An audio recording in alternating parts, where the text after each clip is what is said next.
Talk about blacking out. I don't know if I can get a close-up of my phone. This is one of the documents that the Justice Department released. It's 100 pages. Right, This is what it looks like. I don't know if you can see. It's all black. It's just 100 pages of redaction. That's the transparency we're getting here. Right.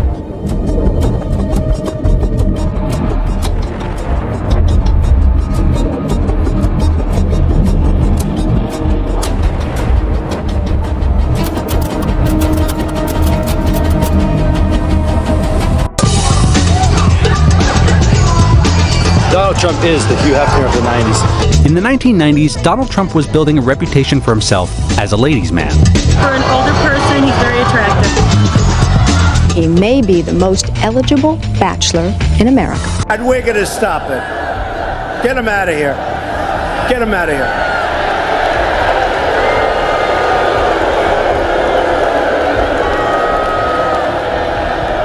Go home to your mom, darling.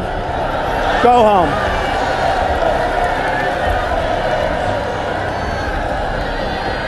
Get him out of here. Out.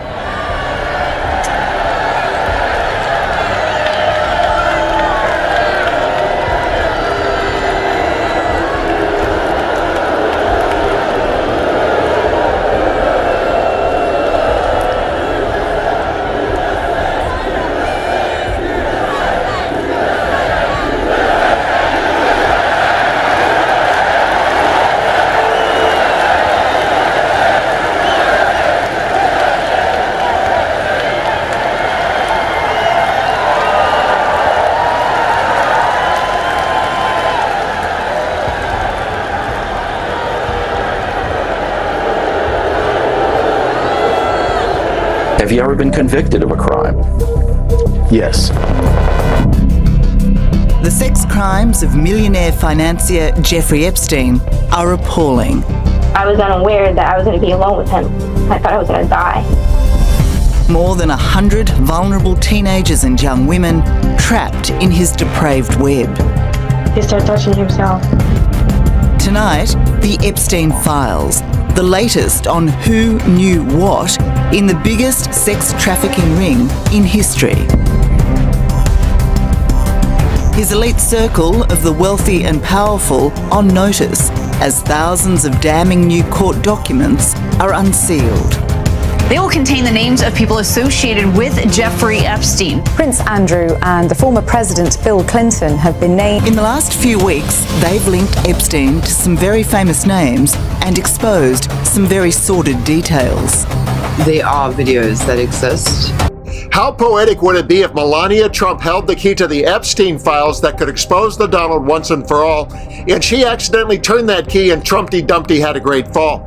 We just took one big step in that direction as one of the biggest Epstein whistleblowers just released a video that you have to see, a video they do not want you to see, and I have it all for you next. Plan to use some legal judo of his own to extract more Epstein details. So there's another story popping out there, and it involves the First Lady, and it involves Hunter Biden. So apparently Hunter Biden was talking, and he suggested that Epstein is the one who introduced Melania and Donald Trump to one another here in New York City. And they say this is not true. We met in 1998 at a Fashion Week party in New York City. Here's the statement on behalf of the lawyer for the First Lady. Failure to comply. She wants him to retract the statement, okay? Failure to comply will leave Mrs. Trump in no choice but to pursue any and all legal rights and remedies available to her to recover the overwhelming financial and reputational harm that you have caused her to suffer. They call this extremely salacious. Retract it now. Well, there's in the notice letter they said they'll be seeking $1 billion. The fact is that the First Lady has succeeded in getting multiple news outlets to retract this story. They really go after the source, this author named Wolf, who's been repeatedly challenged in terms of the accuracy of things that he has written about the Trump family, the Trump administration. Michael Wolff is the author to whom you are referring, who got into some deep water. The Justice Department has now released a big new batch of documents in the Jeffrey Epstein investigation, and these include new details about Epstein's one-time friendship with President Trump. Look, there is a lot to go through. We said it's like more than 10,000 pages, so we are digging through this but this is what is seen so far. In a 2020 email, an assistant U.S. attorney for the Southern District of New York wrote that Trump traveled on Epstein's private jet, quote, more times than previously has been reported, at least 8 times between 1993 and 96. And on a flight in 1993, according to the email, there was just 3 passengers, Trump, Epstein, and what's described as a 20-year-old woman. Being mentioned in a trove of investigatory documents does not demonstrate criminal wrongdoing, a reminder, and Trump has not been accused of being involved in Epstein's crimes. On Monday, the president did seem dismayed that the release of any and all of these files, though, could harm the reputations of individuals he said, quote, innocently met Epstein. Now, remember, he is the man they also... Today, we will explore how international tensions can emerge during periods of disagreement and how restraint, dialogue, and cooperation are often emphasized as pathways toward stability. This discussion is not about any specific country, leader, or real-world event. Instead, it focuses on general patterns that appear when relationships between major stakeholders become strained. Disagreements between large systems rarely develop in isolation. They often arise from a combination of economic pressure, strategic interests, and differing interpretations of responsibility. When these disagreements become public, they can quickly draw reactions from multiple sides, each responding based on their own priorities and concerns. One common response to rising tension is symbolic action. Symbolic actions may include calls for boycotts, public statements of disapproval, or gestures intended to signal dissatisfaction. These actions are often designed to attract attention and express values, rather than to produce immediate material change. Symbolism plays a powerful role in shaping perception.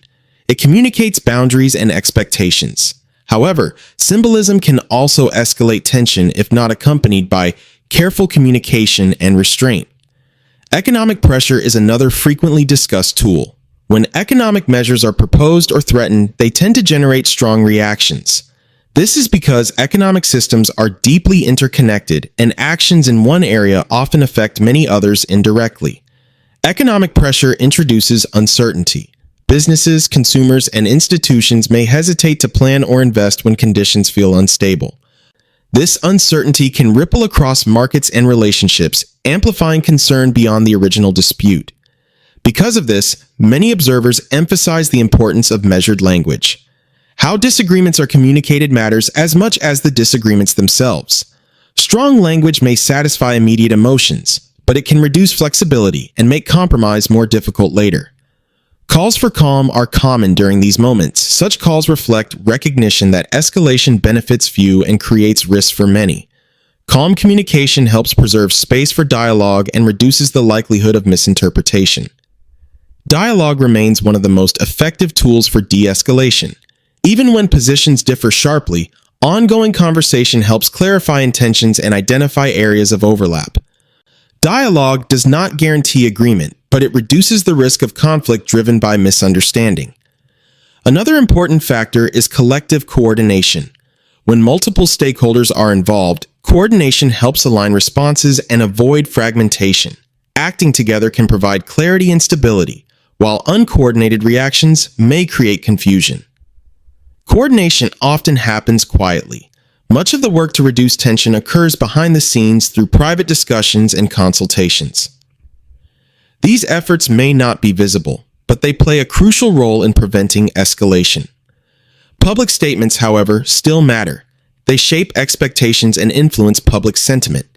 Leaders and institutions often balance firmness with reassurance, signaling resolve while avoiding unnecessary provocation. This balance is delicate. Too much firmness can appear confrontational. Too much reassurance can appear weak. Effective communication navigates between these extremes. Another recurring theme during tense periods is respect for established norms. Norms provide predictability. They outline how disagreements are